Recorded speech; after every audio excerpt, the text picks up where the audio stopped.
Hey nerds, we are talking about Obi-Wan Kenobi Part 6, the finale.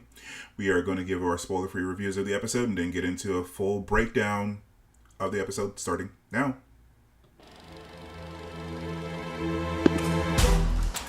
Welcome to the Nerd Social. I am Nathan. Hello there, I'm And Priya. I'm Colin. Hey, so the spoiler-free logline of this episode is just the action-packed special event finale. That's all they give us. But uh, Priya, what did you think of this episode? Spoiler-free, of course. I really love this episode. I think it's a really well crafted finale. It threads the needle beautifully between episodes 3 and 4. I think it has a good kind of culmination of action sequences, lots of emotion, some great kind of one-liners, and lots of nostalgia for sure. But I enjoyed it overall. I think it was great, and I really just want to say take about Ewan McGregor because I think he's totally stole the show for me, and then this episode in particular. So yeah, I loved it. I think it's a great ending, and I guess they left the open door for season 2. But I think overall quite a satisfying ending for me. Colin? Yeah, I think for me, it was definitely a satisfying ending. I think that it started off extremely slow. And so for me, I think it was a little underwhelming because of the fact that it started slow and then it had some dips here and there in terms of storytelling, in terms of some of the productions and stuff like that. But at the same time, I think towards the end, they definitely redeemed themselves a little bit in terms of the characters, in terms of the action sequences. Definitely some callbacks to the originals in a lot of ways, as Priya was mentioning. So overall, I would say pretty solid towards the end, and it sets some things up in terms of what transpires in the later episodes. And so there was some really great surprises as well that came in this final episode. Yeah, easily the best episode of the season. For me, I mean, Yeah. it's like I have some quibbles at for the beginning, but like a lot of the things we were talking about earlier on in the season about issues here or there, they knew where they were going to land, and they brought in the plane exactly where they needed to bring in the plane. For me, this hit all the spots that it needed to hit. Even some of the things that you guys were kind of complaining about as like legacy Star Wars fans that we'll get into when we start breaking it down. Had action set pieces. I think there's some things that I can quibble about like at the very beginning, like Colin said about the episode. Some things that I can quibble about when it comes to Reva, I guess, but as Priya said, it's left open so that those things can be resolved in, say, a season 2. So it was a great finale, even if they don't have a season 2. I think that it was pretty satisfying. They put all the toys back exactly where they needed to be so that it doesn't screw up A New Hope. So they brought them out. They played with them a little bit. They put them back where they needed to be. So it doesn't screw up anything else later on. So it was a very successful outing. I'd give it a 9 out of 10. Because like I said, there were only like if I wanted to nitpick, because if I wanted to nitpick, I can mention something in the beginning, which we'll talk about when we go into the breakdown. But I feel like they were just doing homages to something that actually happens in one of the movies, but it doesn't make sense in the movie either. Mm-hmm. But yeah. Um, it was a great episode. They definitely delivered. Deborah Chow should be applauded because this is her whole thing, right? Like people have issues with her directing here or there throughout the season, but like she directed every single episode of this show. I mean, it was sort of written by committee, but it was her vision on screen from beginning to end. So Mm-hmm. yeah. Right. All right. So, do you guys have any other thoughts before we jump into the breakdown? Nope. Okay. No, I think I would agree with you that for me it was probably my favorite episode of the season so far, and I think it's a great way to end it, even if they don't have another season. I think I love what you said about putting the toys back where they were. Yeah. It's a perfect way. Yeah. So like, this might be my favorite Star Wars television episode. Really, I don't think that. Yeah, it might be my favorite, especially for what the action set piece in the middle. It might be my favorite Star Wars television episode. So yeah, it was like I said, 9 out of 10 for me. Definitely recommend go see the episode. We're gonna start spoiling it in a bit, but before we do that, if you are enjoying the conversation, join the conversation by commenting down below, and also like, subscribe, share, do all the things. We really appreciate it. We're trying to get to 1,000 subscribers by the end of the summer so we can give you more content like this from diverse points of view. All right, so with that, spoilers ahead. All right, you guys want to start chronologically or just want to get into the fight in the middle? Yeah. I mean, the fight was amazing, but since you both said issus with the beginning, why we can start with the beginning and get that. So you guys have a more like solid memory of like all those original movies than I do, but like the shooting after the slow moving like fight at the beginning where there's like, oh, just increase power. Is that like just something that they did in the third movie as well? Or sorry, not the third movie, the sixth movie that came out, like Return of the Jedi or something like that. Like, it didn't make any sense whatsoever. That thing is a honking giant ship, and they're just shooting out at it. I mean, why didn't they scramble any TIE fighters? I don't understand what was going on there. It was little. Or use like the tractor beam to kind of like attract them in, which I think like they did in episode 4. Yeah. Episode 4. Yeah, it's those kind of things are definitely a bit weird and inexplicable. Why they're just like shooting from a distance when you have like this increased gigantic power. It's like also I get that. You know what? And the other thing is I didn't know that Star Wars ships had shields. Is that a thing as well? I thought that was more. That is a thing. Okay, all right. That is a thing. It's limited though. I mean, if you remember from Empire Strikes Back, when the Falcon was being chased by the Star Destroyer, they were shields, but it's very limited. Number one. Number two, I think the reason why they didn't put out TIE fighters is that this is more of a transport ship. So TIE fighters are more like kind of like ships that are for the X-Wing or for anything that's more highly maneuverable. So that could be the excuse as to why they didn't put out TIE fighters, I would say. You could get around it. I mean, this kind of reminded me of the Last Jedi chase that happened with Holdo. And then they were basically like running out of gas, and so they were chasing them. So it reminded me of that. That's why I kind of, oh, they're doing that again. It's like I didn't really like that sequence either in episode 8, but the score was pretty good because it reminded me of Empire Strikes Back, so that's pretty cool. And then some of the beats were like that. Some of the beats were like what you said, Priya, like A New Hope in some ways because of the Star Destroyer going after the ship. So that was okay. I'll give it a pass because of that. But you know, there were elements of each of the other episodes from the movies that were there. Yeah, I mean, like I said, it's a small quibble in an episode that has lots of great things. Some of the things that we actually, as you were talking, we jumped over, but we'll revisit. Like even giving Beru and Owen like their due.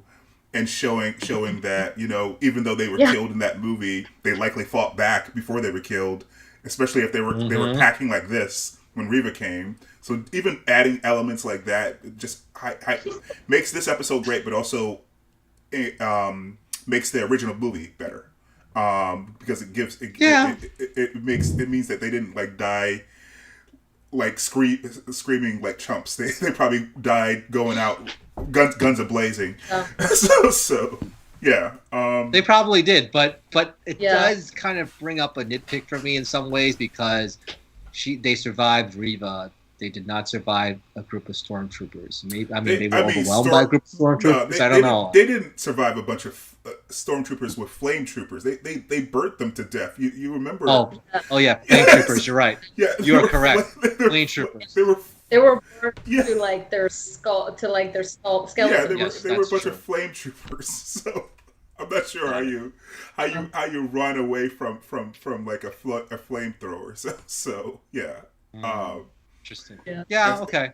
But I will say, I think, something you were alluding to, Nathan, in terms of like, there's a lot of kind of opinions online, and obviously everyone's entitled to them, but about like how there's nothing new being brought, to the Star Wars universe because like the stakes aren't high because we kind of know how all the main character stories ends. And yes, you have like Reva and other side characters, but how Obi-Wan, Obi-Wan's gonna make it, Vader's gonna make it. But I honestly think like they've really enhanced the stories for me, right? Like you said, Ewan with Ben and Beru, I was like, Beru finally gets a moment where she's like, no, we're gonna make our stand, right? I mean, I think it really kind of adds these different layers of stories for these characters, including Obi-Wan and Vader.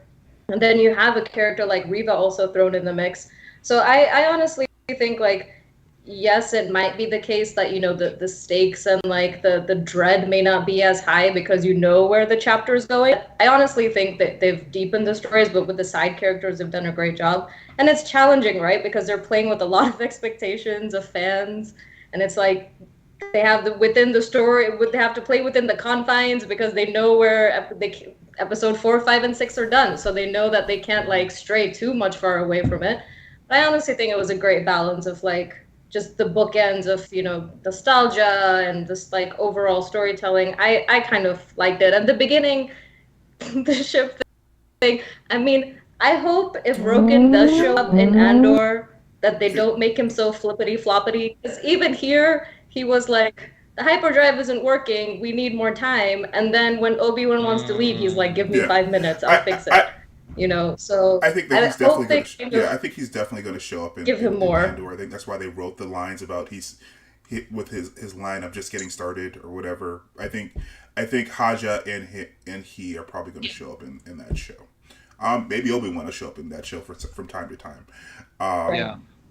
One other thing that you mentioned, Priya, is that about fan expectations. It's like the same fans that say that, oh, there's no stakes and stuff like that. So when they are stakes like they were in Last Jedi, people complain about that too. When Rian Johnson did something more subversive, no, we complained about that too. So these are the same fans that are saying the same thing about, oh, we want something new for Star Wars. But then when something new happens, oh, we don't like it. We want the old stuff. We want what happened with Force Awakens. Okay, Force Awakens is pretty much derivative of the original Star Wars, so we want that. Yep. But so who are you going to satisfy? Nobody at the end of the day. So it's kind of like, again, the catch-22 where I think I see your point in that. Yeah, of course, there's no stakes. I know we know what happens to the characters, but at the same time, I'm like, what do you expect? I mean, what type of subversiveness or what type of new things are you going to embrace? And the whole Force thing with Rey, it's like, oh, we don't like that at all. Or the dyad, it's like, we don't like that at all. That's something new. Sorry, that they're trying to explore with the Force. Exactly. What are you going to say then? When there is something new, it's like, that doesn't make sense. It's like, that's not how the Force works. It's like, okay, but this is all made up at the end of the day. It's space magic. It's space magic. Exactly. It is, and I feel like Star Wars fans are one of those. It is one of those categories where you're never gonna satisfy anybody fully. There's always gonna be a person that's unsatisfied. I mean, even with the duel with Vader and Obi-Wan, which I think was brilliant. There's all these people being like, well, why didn't he kill Vader at the end? And I'm like, because okay, you kill him now, then you're gonna complain about continuity in Episode 4. So I think you're never going to satisfy. I guess he could have. Technically, he had him. He was like wheezing, but like, yeah. So you're saying that they should have broken the entire Star Wars universe and like so like none of the other movies happen after like okay sure like six of the movies don't happen if he kills Vader here so okay so I guess he could have like I said especially given where they left it where they all the other good thing like you were saying Priya they deepened the story without breaking anything and I appreciate that they even deepened the thing where Obi-Wan was inconsistent about the way that he described Luke's father to Luke.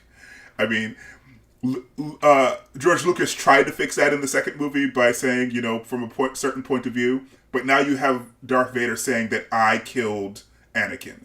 So yeah, I mean now even that makes more sense now. He's basically telling the truth. Darth killed Anakin. So yeah, I mean, and also that was a good effect at the end where he basically said, it was a kind of a repeat of the line in Return of the Jedi where he was like saying my friend is truly dead. It's like this is my father's truly dead. So okay, great that he mentioned that, and also but at the very very end he said Darth, which again goes back to episode 4 why he said Darth. Yeah, he's accepted that he's no longer Anakin. Yeah, because he told him that he killed Anakin. Yeah. Finally. Exactly. So that makes more sense now. So Priya, I think you should just go back and watch. It's funny because on YouTube, that duel scene in The New Hope just shows up on my feed, and so I just kept watching it again and again and again while I'm watching Obi-Wan here. I'm like, it makes so much. It does enhance that duel because. That duel, I'm like, I don't care about that duel. It's about old man and Darth Vader. It's like, why do I care? And then now it's like, oh, it makes much more sense, and it makes much more. There's more stakes involved because of what happened here in this. Even though the story might not be very consistent, or the story might be a little convoluted, or whatever the fans are complaining about, it's still like it enhances that scene that you see, and the dialogue that you see there. Yeah. Yeah, 100%. Yeah. So we can actually, I guess, jump to that scene a little bit. And so yeah, there's a couple reversals, or at least one reversal, right, in the middle of that scene. I think, are they fighting on Jabim? Do you think he doubles back and he lands back on the same planet? I don't think they'd ever said anything about which planet that was. I mean, he doesn't go that far. He doesn't go into hyperdrive, right? So I would assume that it was the planet that they just could left. be. Yeah, it could be. Yeah, just like a different part of that planet, right? And he puts down. Then Vader comes after him. So it's not obvious that Obi-Wan is going to win, except for the fact that this is the last episode and Obi-Wan has to win. Because he does seem to have the drop on him when he drops all the stones on him in the middle of the fight.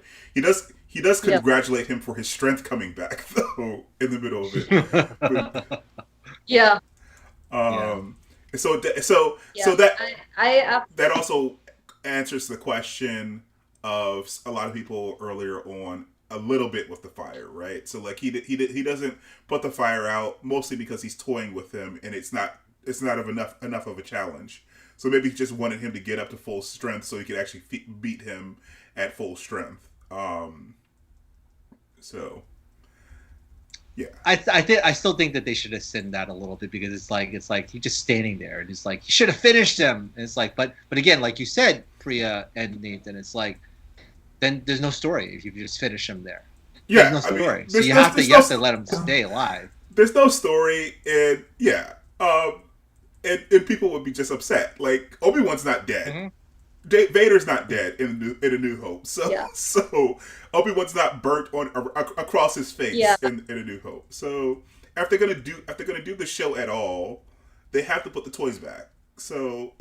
And everyone knows that. At the most, what they can do is enhance your love of the toys by giving some backstory, which is what they did here. Yeah. Yeah, I think they succeeded that, and I agree, Colin. I think when now when you rewatch the duel in episode 4 with this context, it just makes it so Oh much yeah. better. Yeah. You know, and like this whole sequence, and I know they were like flipping back and forth with Reva and Tatooine, but just like Which, it had like this almost like Western yeah. feel to it, you know, initially, and then like Nathan, it reminded me of Avatar because of like the last Airbender because of the like the Yeah, mountain yeah, thing. yeah, yeah, So yeah. The stones throwing the stones at at the end. So Ozai. Yeah. Yeah. yeah. Um So like, and I also like how they did like the role reversal because now like Obi-Wan was the aggressor in this Mm-hmm. one, and you know when we had the flashback scene a few, was it last episode or the one before, where it was, you know, Mm-hmm. clearly Right. Anakin was the aggressor.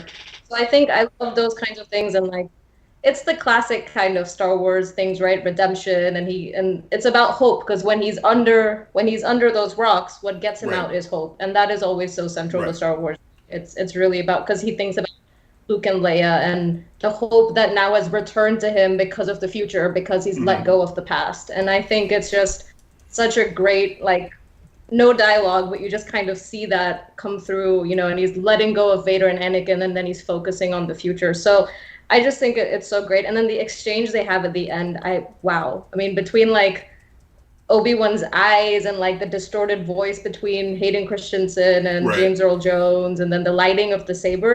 It was such a powerful scene. I Yeah. Like really love again, that. kudos to Deborah Chow. Beautifully shot, beautifully conceived, and beautifully executed. So yeah, this whole fight. So yeah, just now he was So having some flashbacks of Leia and Luke in his head. That's what gave him the strength to get out of the rubble there. When I first watched this, I had some issues with the cutting back and forth, but then I remembered, I think in the movie when Luke is fighting him, they do that as well. They cut away mm-hmm. into the so I think that's why they did it. I mean, to try to match that movie. But yeah. Right. Uh, Can I say, if we're saying uh-huh. quibbles, one major issue I had was the timeline. Because how did Reva get to Tatooine so fast? Well, And if these were happening in parallel, I was like, okay, Obi-Wan got from one planet. I know his hyperdrive was working, but that part really just threw me off because I was like, okay, now Obi-Wan's gonna show up just in time for on Tatooine as well, when technically I guess they left the same planet around the same time. So the timeline was a bit off for well, me, but it's fine. yeah, That is kind I of yeah. will. true, though. What I would say is that my assumption, because it was I was a little thrown off as well, because actually this episode starts in Tatooine and her in that line and her basically throwing the water out of that guy's hand. So it's like, how did she get there so quickly? But my assumption is that she had her own ship, just like Vader has his own ship, and her ship has hyperdrive, and getting there would only take a very short period of time when she has hyperdrive.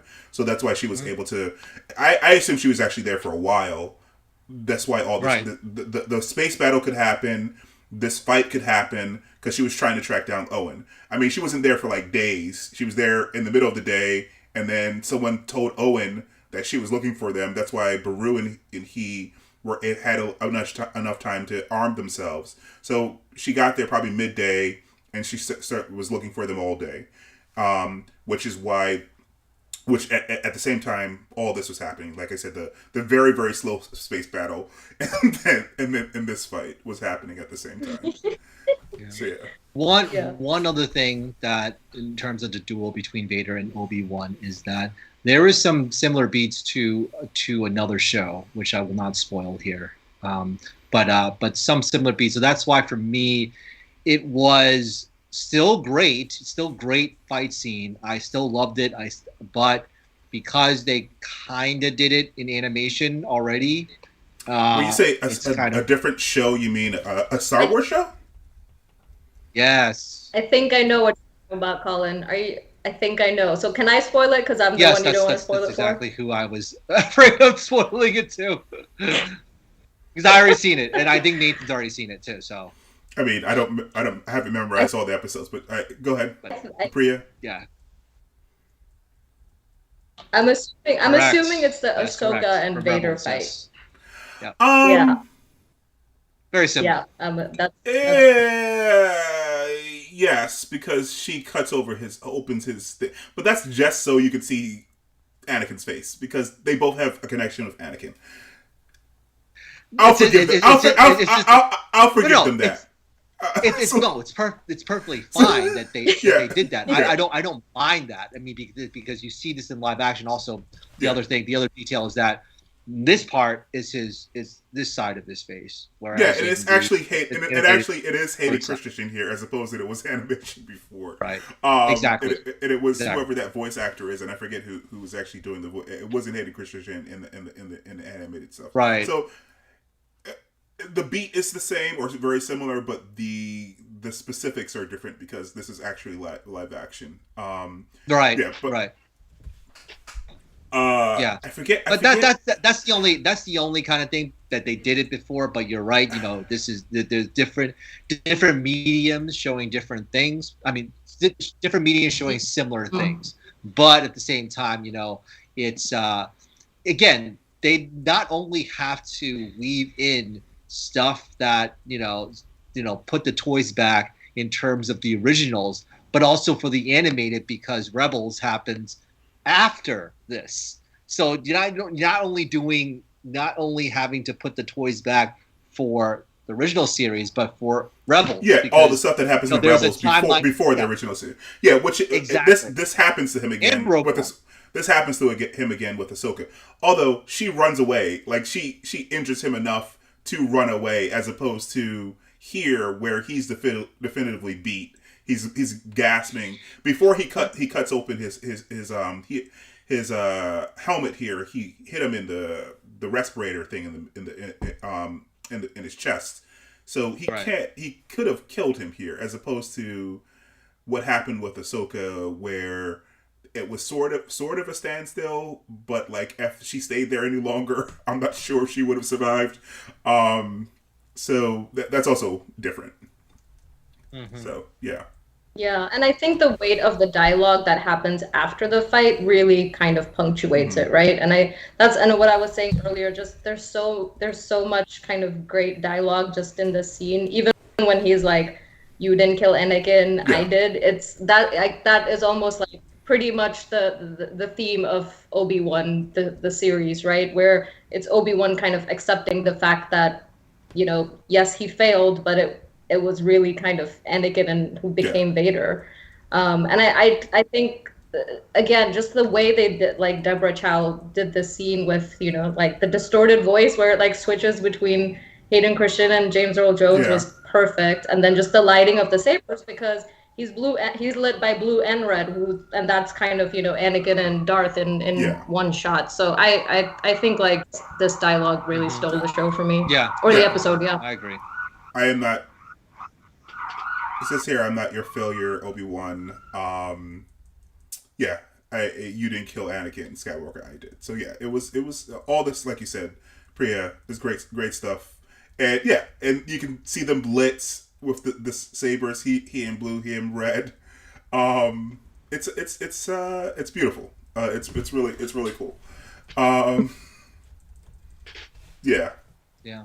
I might have to rewatch this again, because this was actually pretty well done. I think that this, and also when Vader came in Episode 4 and like basically force choked Reva. I mean, those are like, that's like classic Vader. That's like, I mean, that scene from the Part 4 was classic Vader, and then you have this scene which is like kind of like Obi-Wan really just kind of overpowers him, like in a way where we haven't seen that since probably Episode 1 from Phantom Menace. I mean, where he overpowered Darth Maul. So it's like, and that intensity. I mean, yes, we know that Revenge of the Sith. We saw that in Revenge of the Sith. But, yeah.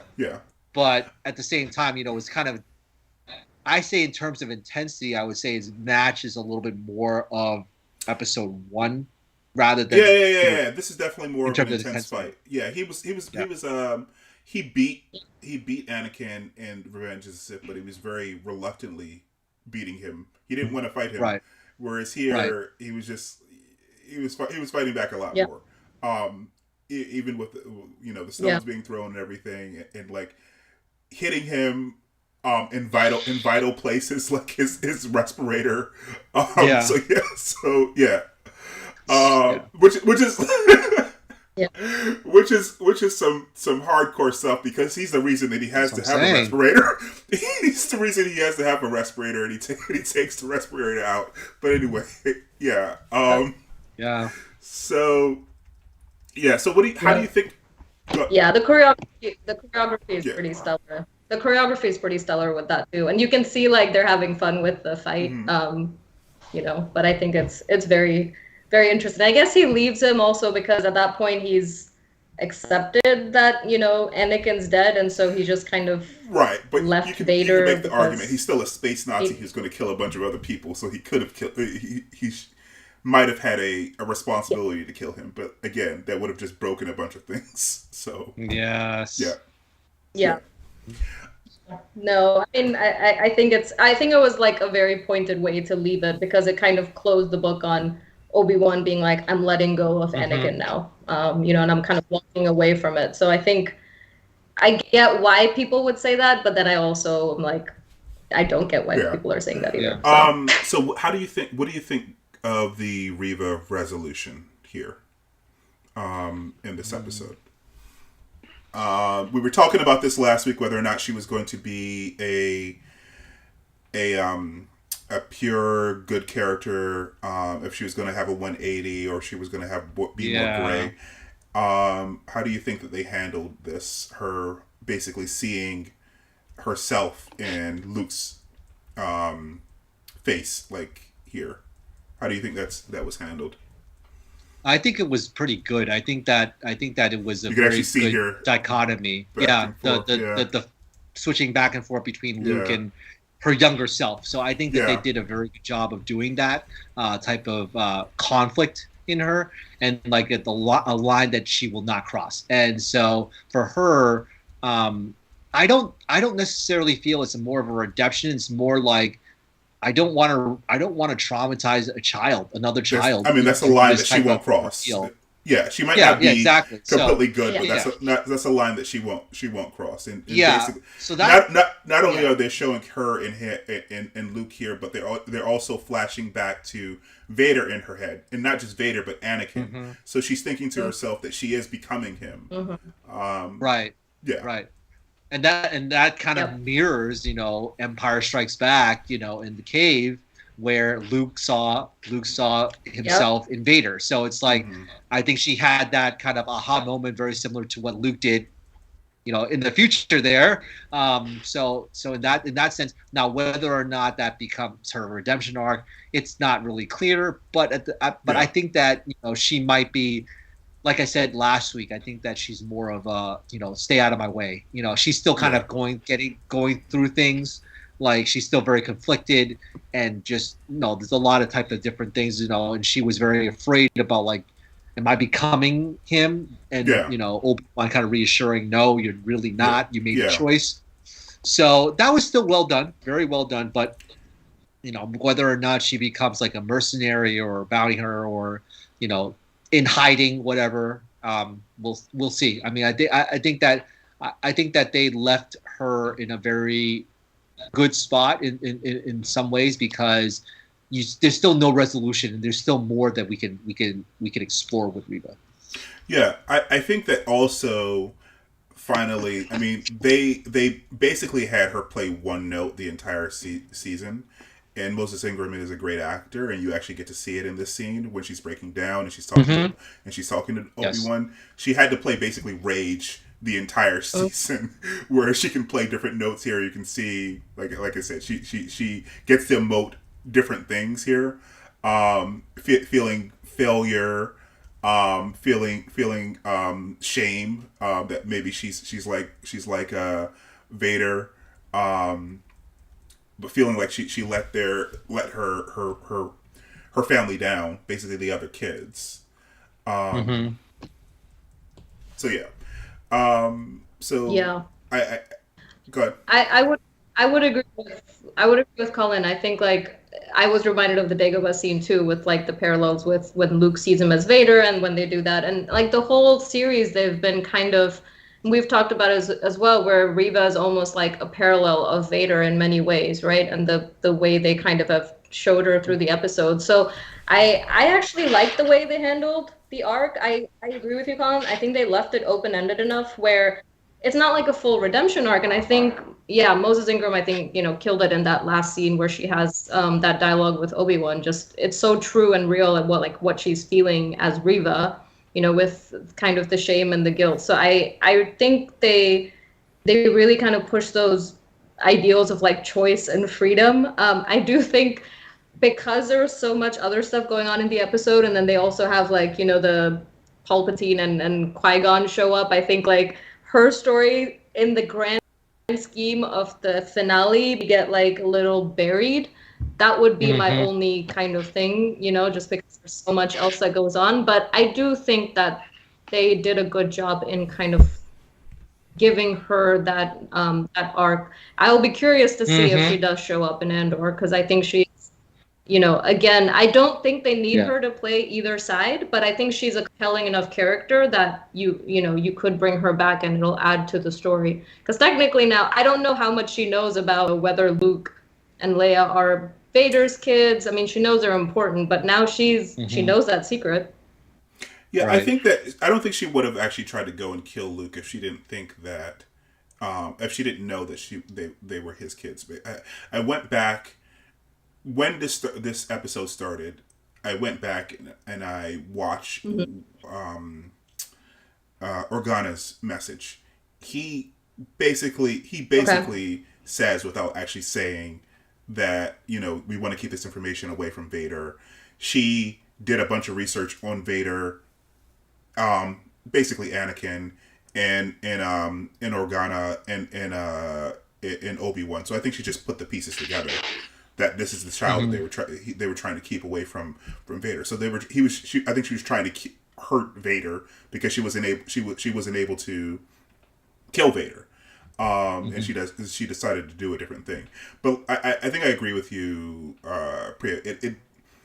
They do a good job with her, but it's not great because there's a lot of other things happening in this episode, which is why I hope that she comes back either in Andor or if they do another season of Obi-Wan, when he's basically just, I don't know, he's Jedi solving issues throughout the galaxy or whatever.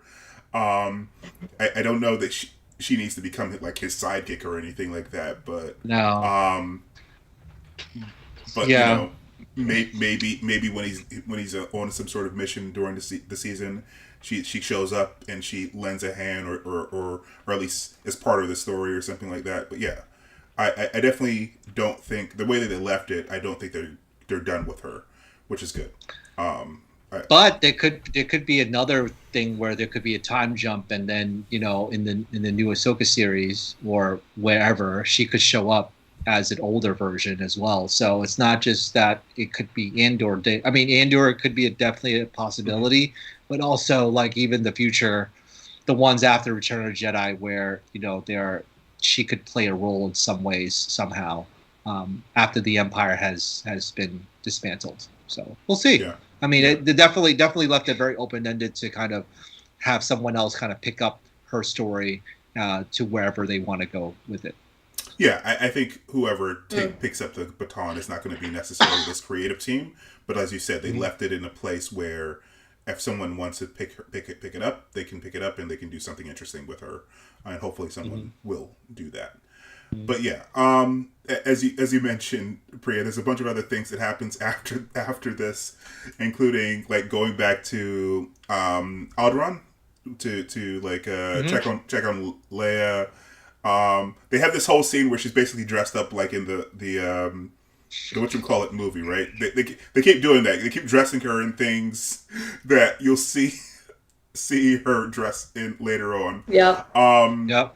But before we get that scene, we actually get the scene with Vader in Mustafar, where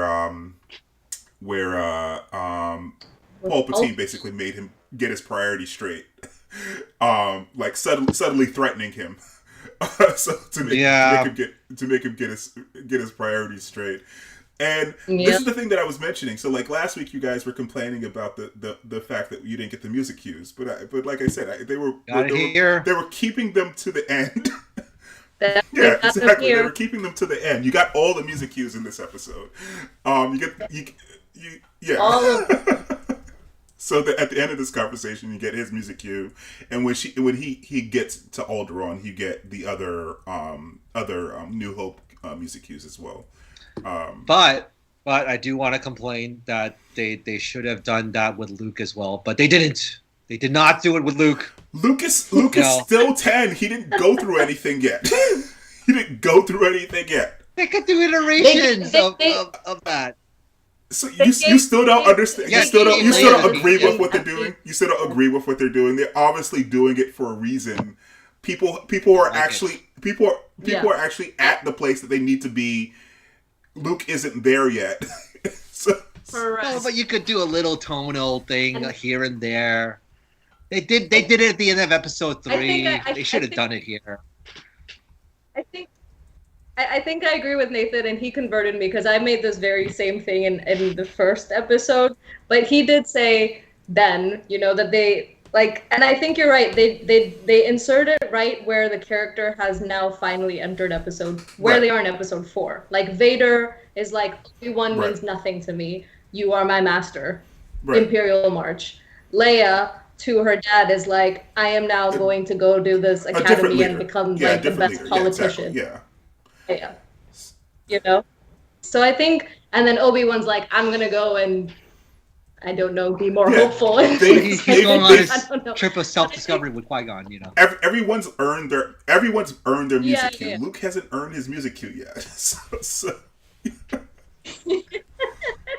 He just says, I'm not afraid, but which is cool. But I will say, just on the Palpatine thing really quick, because, obviously that was one of the surprises, because you have Ian McDiarmid playing him again, which this time it made a lot more sense Episode than it did.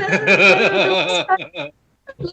Probably, more kind of feeling to have him here. But I just think it's like, even here, Vader needs approval, right? And they showed that with Anakin and Obi-Wan when they were having the duel, where Anakin just really wants his master's approval. And so that was kind of, again, in this where, Palpatine is just toying with him, being like, well, if you're too scared to do it, or if you don't want to do it.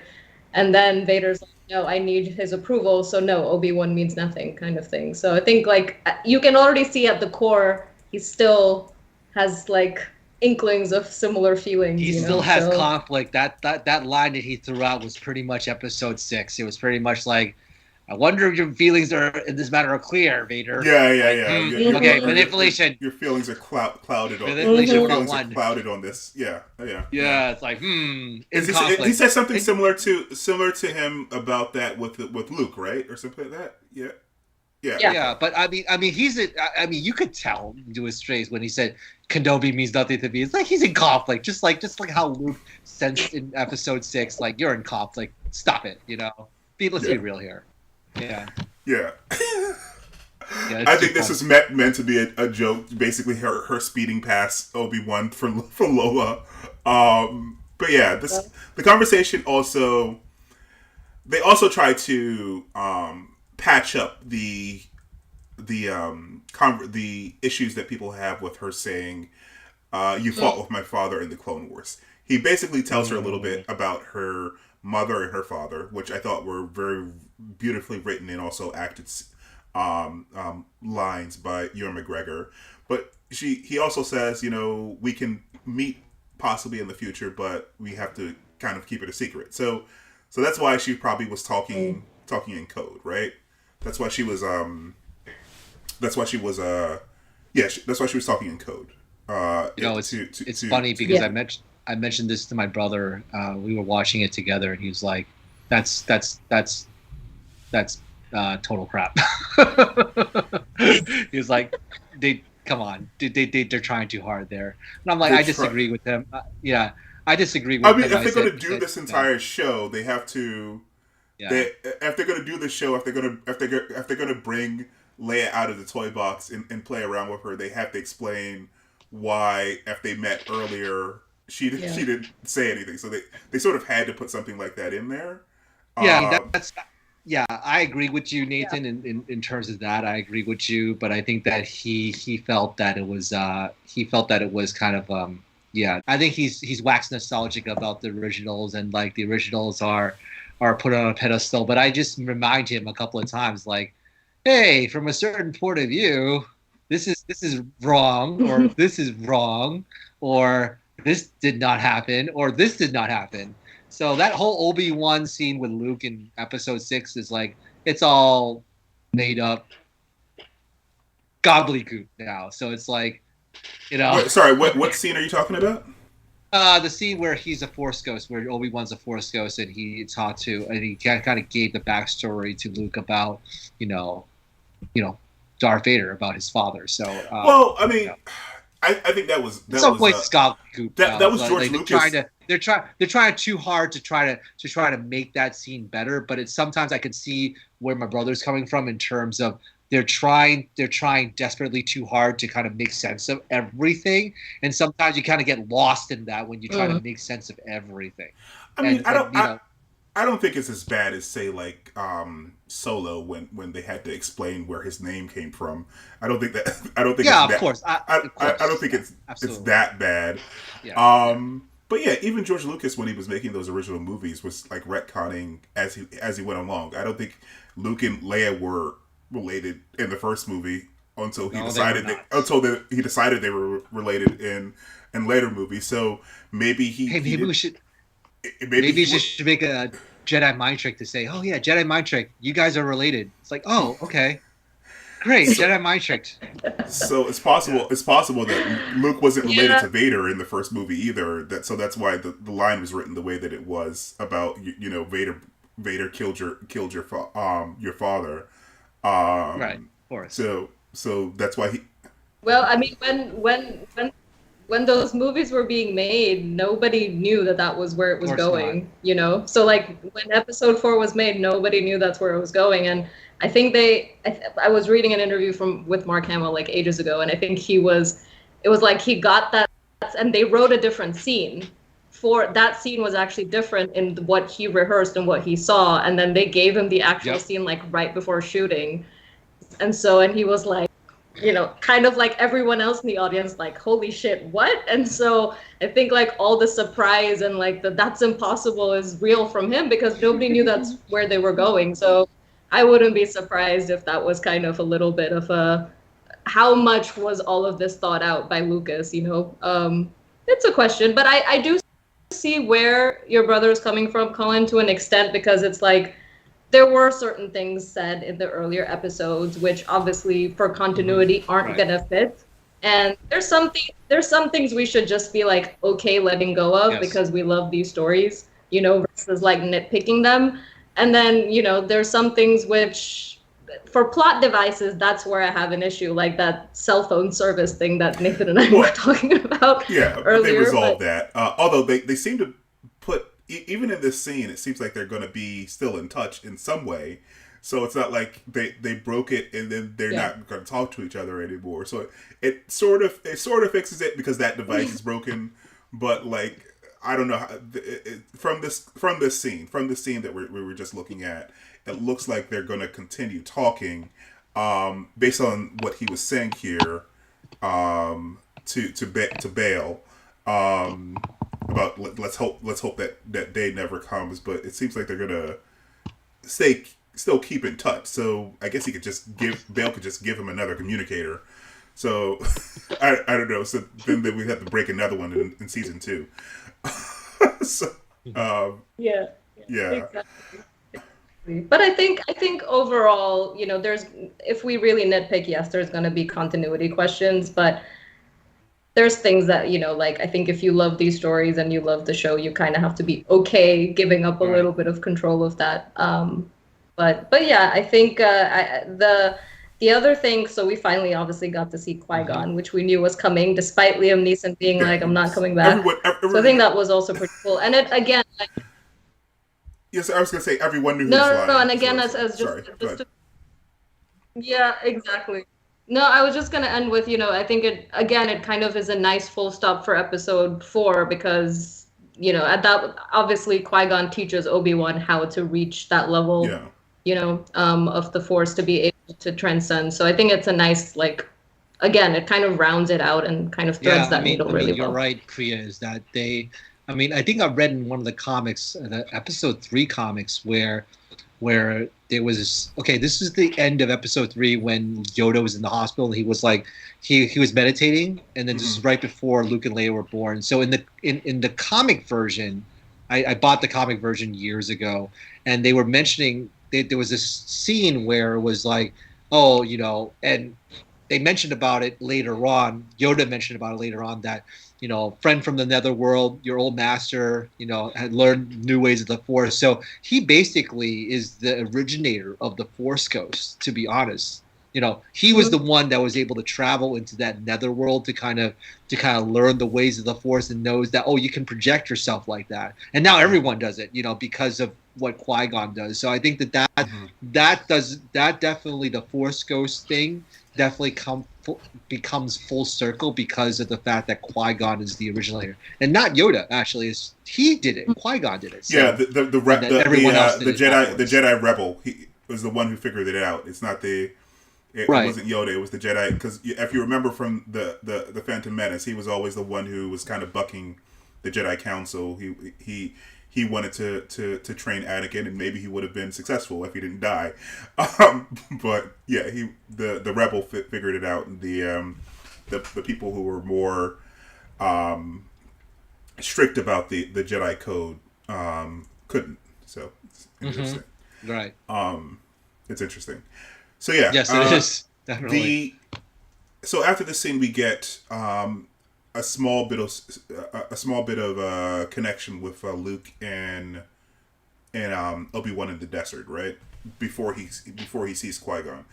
So it looks like he's leaving this cave, but we find him back in the cave in the New Hope. So I'm not sure what they made a big deal of him leaving the cave. Why they to go to another cave. Go to what? To go to another cave. Or maybe they're showing that, because they might do a season 2, he's going to have a bunch of adventures and then he'll go back to the cave. I don't know, because he does leave the chest there, right? So I guess he's coming back for it. I don't know. Yeah, and he gets to see Luke.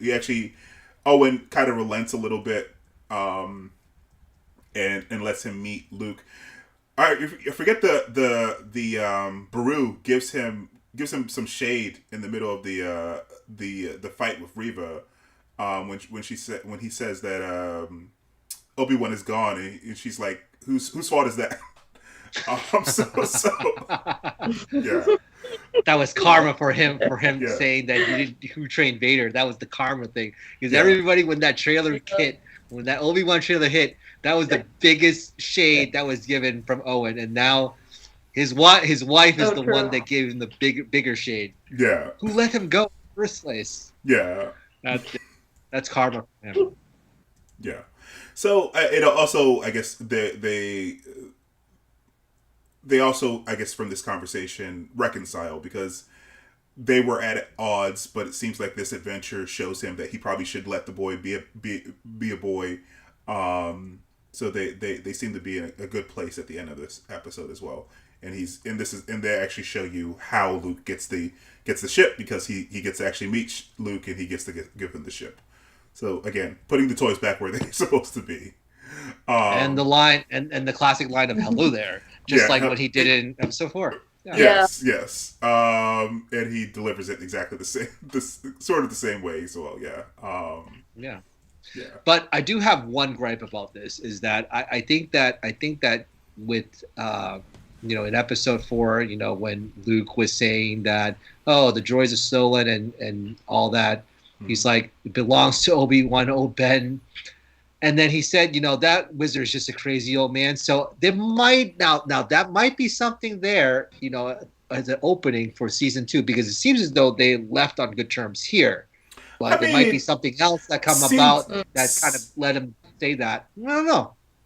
Seeing some person when you're 10 years old and not really seeing them much at all from the time you're 10 all the way up to all the way to 19 doesn't necessarily endear you to that person. You might like the ship that he gave you, but like the fact that he's mostly in a cave would still make you think he's a hermit as you're especially as you're going through your like puberty years and things like that, and you don't see him with any other people. So I'm talking about what Owen said. Not Luke. Luke still has a very high impression of him. But I'm saying, like, he said that line about like that wizard's just a crazy old man. So if they left on good terms here, I see. What I'm saying is that later on, what made him say that? That made him kind of feel a different way. So there is a little bit something right here, but we'll see how that plays out. I see what you're saying, but like if this breaks that, then Revenge of the Sith would have broken that, because if he actually thought that he was an old man, he took the child from Obi-Wan. I think he was just you have to say that he was lying, and you don't have to say that he was lying just because of this show. You have to say that he was lying because we know that he was given the child from Obi-Wan, so he doesn't actually think that he's like a crazy old wizard, right? I don't think this show breaks that. I think that if you want to say the first thing that would have broken that was Revenge of the Sith, right? Okay. So.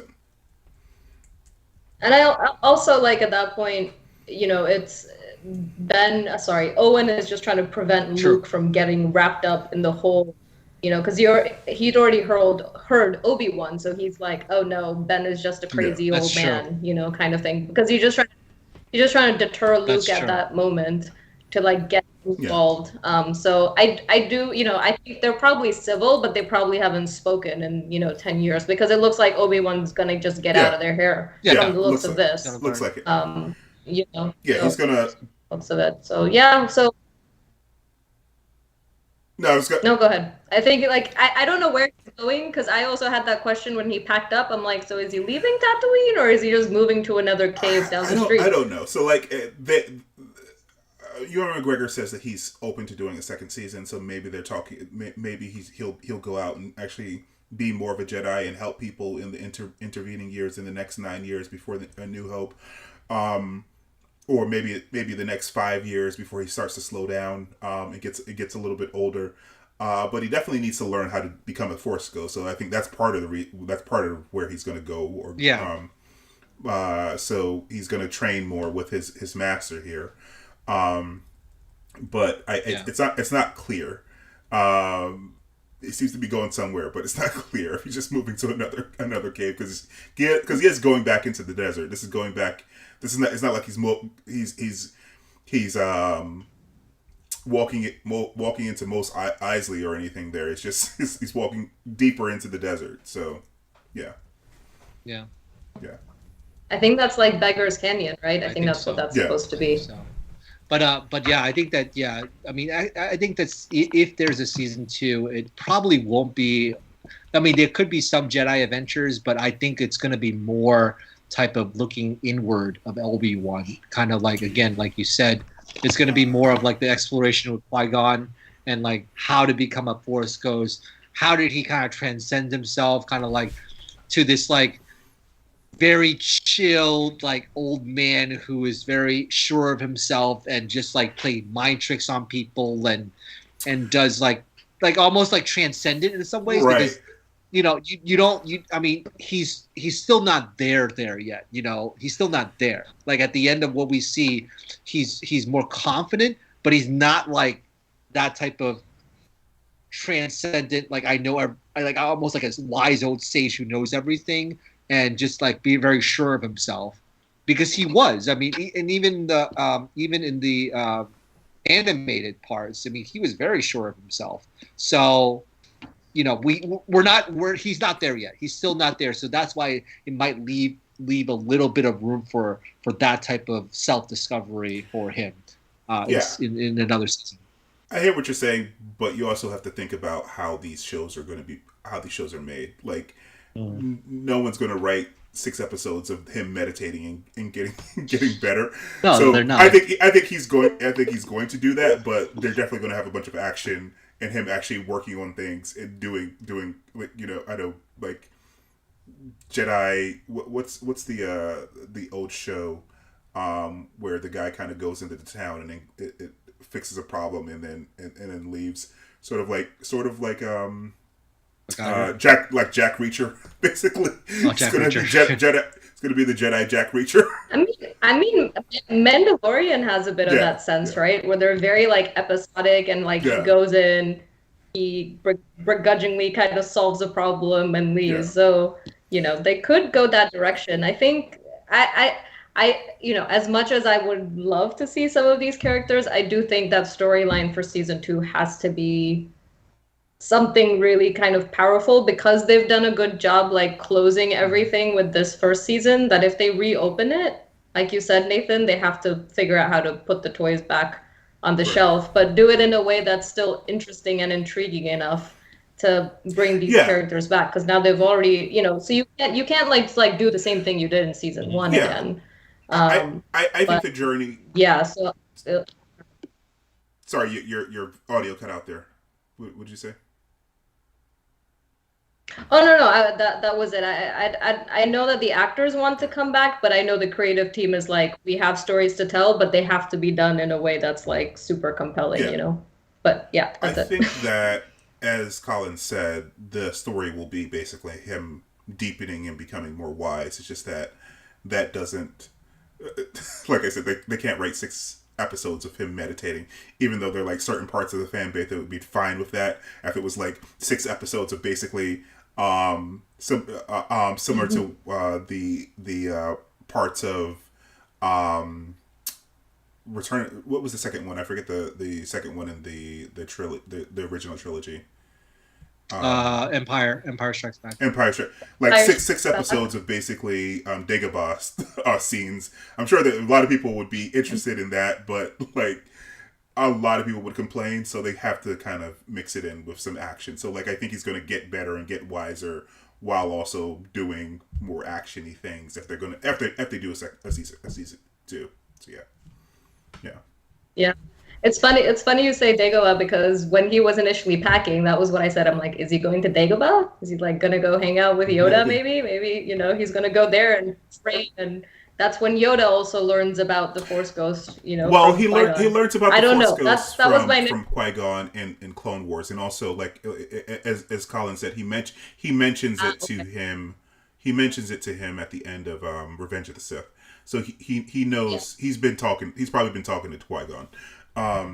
So maybe so Yoda being in the second season would be cool. Yeah. I feel like that would be a compelling way to continue the story, is to bring a character that carries the weight like Yoda. Yeah, I thought he would actually appear here, but I think it'd been too early for him to appear here. Yeah, I think Qui-Gon was like, really. Yeah, and that will undercut kind of what Qui-Gon said, is that I've always been here, but you were not ready yet. So I think the next level of the evolution of Obi-Wan is definitely, working with Yoda and Qui-Gon to kind of get into that other level, that otherworldly level that he was in New Hope, and in A New Hope. Yeah. All right, guys. Any other thoughts about the episode? Okay. No, I'm sad it's over in a way. To be honest, it was just a really cool way to kind of bring us back into, even though we've had plenty of Skywalker and Palpatine stories, it's still a great way to kind of, I think Colin, you were saying it.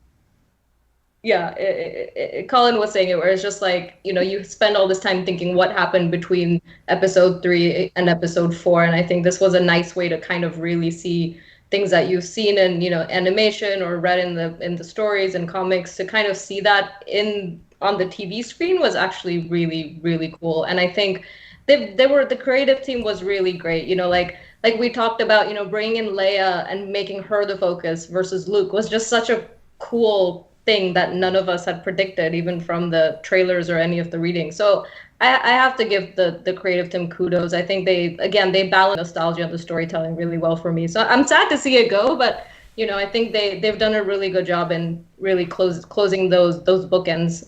I'll probably watch it again and probably notice new things, but I enjoyed the series. I will just say that. Yeah, one other thing is that in terms of your favorite episode, Nathan, I think that I would have to disagree. I still think Boba Fett episode 5 is my favorite. It's still the Return of the Mandalorian. That's just so good. Boba That one was Fett just episode 5. You mean in the meat packing thing at the beginning? I mean, yep. It's good. Yep. But I don't think it's better than this episode. I feel like you has Luke in it. I think you like that episode because it's better than every other episode in that season.